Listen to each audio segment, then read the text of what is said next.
Hi everyone, कैसे हैं आप सब। उम्मीद करता हूं कि बहुत ही अच्छे होंगे और पढ़ रहे होंगे और रिवीजन भी कर रहे होंगे। तो देखिए, क्लास 7 का चैप्टर नंबर 1 का वीडियो जो है वो अपलोड हो गया है। तो अब जो है वो हम उसका एक बार एमसीक्यू भी देख लेते हैं। उसके एमसीक्यू में क्या सवाल, किससे क्या कैसे सवाल बनते हैं, आइए चलिए फटाफट से इस वीडियो में समझने की कोशिश करते हैं। तो देखेंगे आप यहाँ पर पहला सवाल ये है कि पौधे की पत्तियाँ में पाए जाने वाला हरा वर्णक क्या कहलाता है। यानी कि what is the green pigment found in the leaves of plant. यानी कि जो हरा वर्णक यानी जो ग्रीन पिगमेंट जो हमें जो पत्तों के अंदर मिलता है उसे जो है वो हम क्या कहते हैं। तो इसका सही जवाब जो है वो क्लोरोफिल हो जाएगा, ऑप्शन नंबर डी। तो क्वेश्चन नंबर 1 का जो है वो ऑप्शन नंबर डी जो है वो बिल्कुल सही जवाब है। अब हम बात कर लेते हैं एक बार हीमोग्लोबिन की। तो देखिए, हीमोग्लोबिन जो है वो एक लाल वर्णक है यानी कि रेड पिगमेंट है जो कि ह्यूमन के ब्लड में मिलता है। और हीमोग्लोबिन जो है वो बाइंड करता है ऑक्सीजन के साथ बाइंड करता है और इसी के वजह से जो है वो ब्लड का जो है वो रेड कलर जो है वो अपीयर होता है। तो उम्मीद करता हूँ कि ये समझ में आ गया होगा। अब इसमें नेक्स्ट क्वेश्चन की तरफ मूव करते हैं। तो देखिए नेक्स्ट क्वेश्चन में क्या है, देखिए नेक्स्ट क्वेश्चन में क्या कहा गया है कि आयोडीन घोल स्टार्च का रंग जो है वो कैसा बना देता है। तो आपको ये पता होगा कि हम लोग ने स्टार्च के परीक्षण में देखा था कि उसमें जो है वो आयोडीन सोल्यूशन यूज़ किया जाता है और ये आयोडीन सोल्यूशन जो है वो स्टार्च का जो रंग होता है उसे डार्क ब्लू कलर में जो है वो कन्वर्ट कर देता है। ठीक है, तो क्वेश्चन नंबर 2 का जो है वो ऑप्शन नंबर सी जो है वो बिल्कुल सही जवाब हो जाएगा।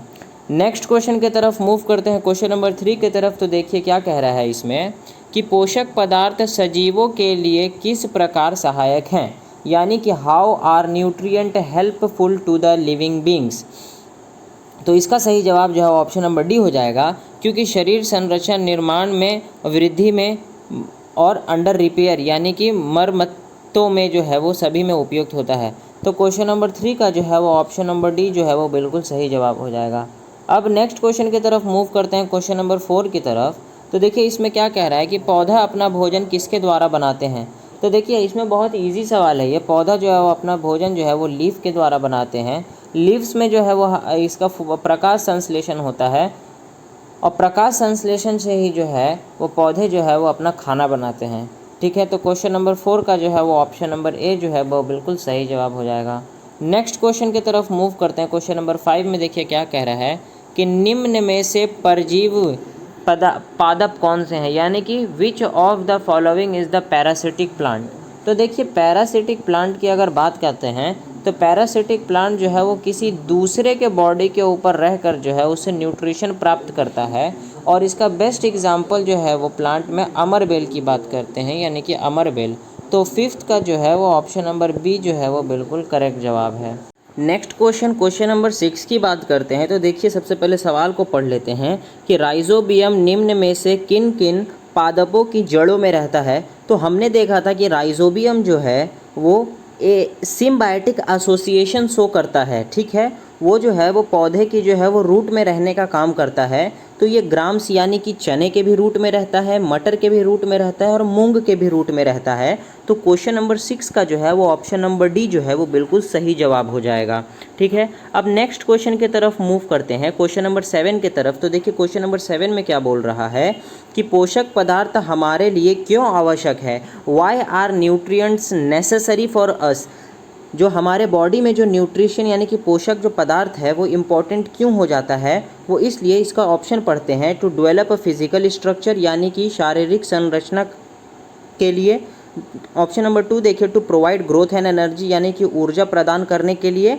और थर्ड जो है वो for maintenance the damage part यानी कि कोई भी चीज़ अगर बॉडी में अगर डैमेज हो जाता है तो उसको रिपेयर करने का काम भी जो है वो न्यूट्रिशन ही करता है। तो क्वेश्चन नंबर 7 का जो है वो ऑप्शन नंबर डी जो है वो बिल्कुल सही जवाब हो जाएगा। अब नेक्स्ट क्वेश्चन नंबर 8 के तरफ प्रोसीड करते हैं। तो देखिए क्वेश्चन नंबर 8 में क्या कह रहा है कि पौधे को किसकी मुख्य आवश्यकता होती है। यानी कि what is the main need of plant. यानी कि प्लांट में सबसे ज़रूरी चीज़ क्या होता है? क्या वो नाइट्रोजन होता है, क्या वो पोटेशियम होता है, क्या वो फास्फोरस होता है? तो आप याद रखेंगे कि पौधे को सब चीज़ की ज़रूरत होती है, जिसमें नाइट्रोजन भी आ जाता है, पोटेशियम भी आ जाता है, फास्फोरस भी आ जाता है। तो क्वेश्चन नंबर 8 का जो है वो ऑप्शन नंबर डी जो है वो बिल्कुल सही जवाब हो जाएगा।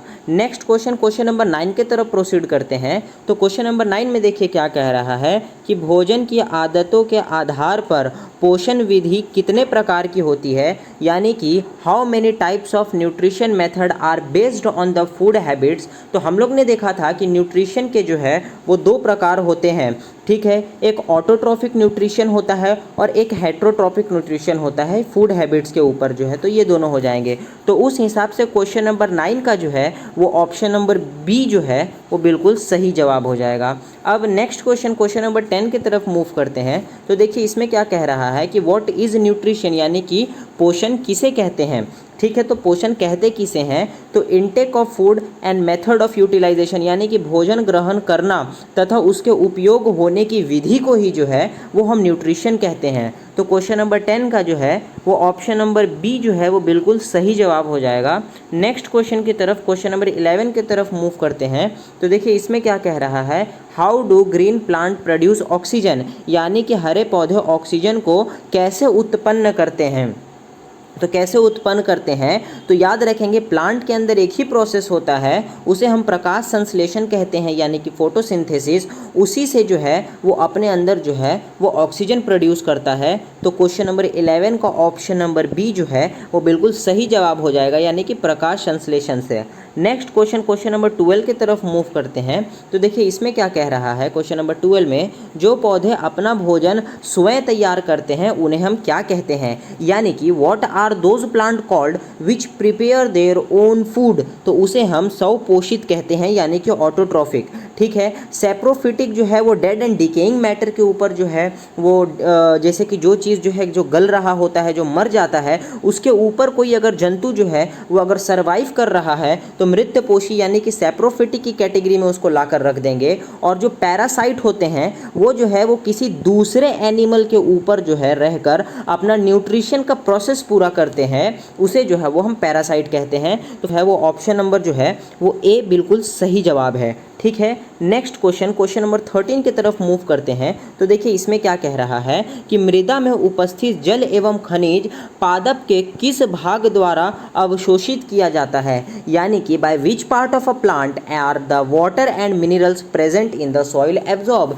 यानी कि जो सॉइल के अंदर जो है खनिज और लवण वगैरह जो होते हैं और जो जल होते हैं वो प्लांट जो है वो किसके थ्रू जो है वो लेकर जाता है। तो क्वेश्चन नंबर 13 का जो है वो ऑप्शन नंबर सी जो है वो बिल्कुल सही जवाब है, with the help of root, यानी कि रूट जो है वो मिट्टी के अंदर होता है और वही जो है वो वाहिका के थ्रू जो है वो मिनरल्स और वाटर जो है वो प्लांट में पहुंचाता है। अब नेक्स्ट क्वेश्चन नंबर 14 की तरफ मूव करेंगे। तो देखिए इसमें क्या कह रहा है क्वेश्चन नंबर 14 में, what are those organism called that consume food synthesis by plant, यानी कि उन जीव जंतु को क्या कहते हैं जो पादप द्वारा संश्लेषित भोजन को ग्रहण करते हैं। तो हम लोग ने देखा था कि जो पौधा या जो पौधे जो हैं वो खुद भोजन करते हैं उसे हम ऑटोट्रॉफी के कैटेगरी में रखते हैं, और जो दूसरा जो पादप जो है वो फूड जो बनाता है, यानी कि जो संश्लेषित भोजन जो दूसरे जीव जंतु जो ग्रहण करते हैं उसे हम हेट्रोट्रोप कहते हैं। हेट्रोट्रोप यानी कि विषमपोषी कहते हैं, ठीक है। तो क्वेश्चन नंबर 14 का जो है वो ऑप्शन नंबर बी जो है वो बिल्कुल सही जवाब हो जाएगा, विषमपोषी यानी कि हेट्रोट्रोप्स।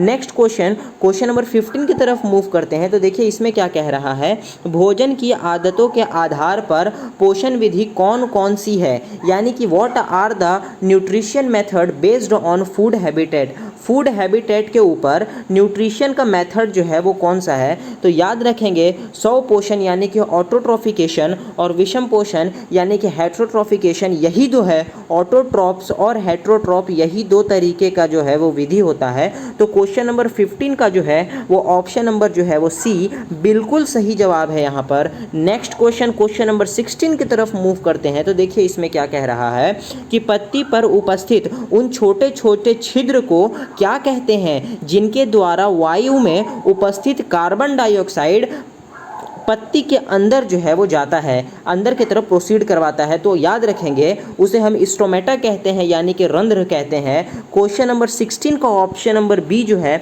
वो बिल्कुल सही जवाब हो जाएगा। अब क्वेश्चन नंबर 17 की तरफ मूव करते हैं, नेक्स्ट क्वेश्चन।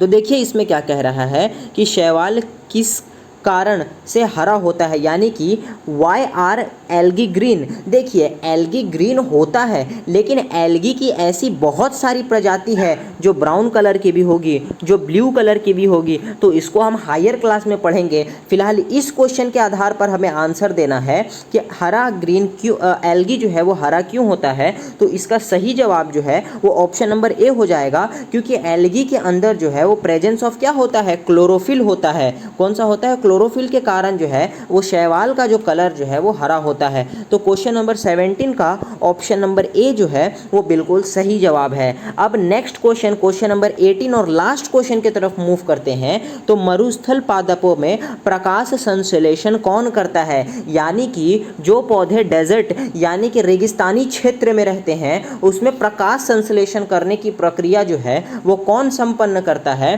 तो वो जो है वो ग्रीन स्टेम यानी कि हरा स्टेम, क्योंकि अब हम बात करते हैं डेजर्ट के ऊपर, जहाँ पर रेगिस्तान होता है वहाँ पर जो लीफ जो है वो मॉडिफाई हो जाता है, क्या में किसमें, तो यहाँ पे कांटे बन जाते हैं। तो जो तना होता है, जो स्टेम होता है, उसके द्वारा जो है वो प्रकाश संश्लेषण होता है।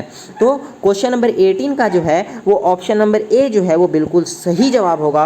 उम्मीद करता हूँ कि आपको ये लेक्चर पसंद आया होगा। अगर लेक्चर आपको पसंद आया है तो प्लीज़ कॉमेंट सेक्शन में जाकर कॉमेंट करें, और ये भी कॉमेंट करें कि आपके 18 सवाल में से कितने सवाल सही हुए हैं। मिलता हूँ मैं आपको इसके नेक्स्ट लेक्चर में, तब तक के लिए जय हिंद, जय भारत।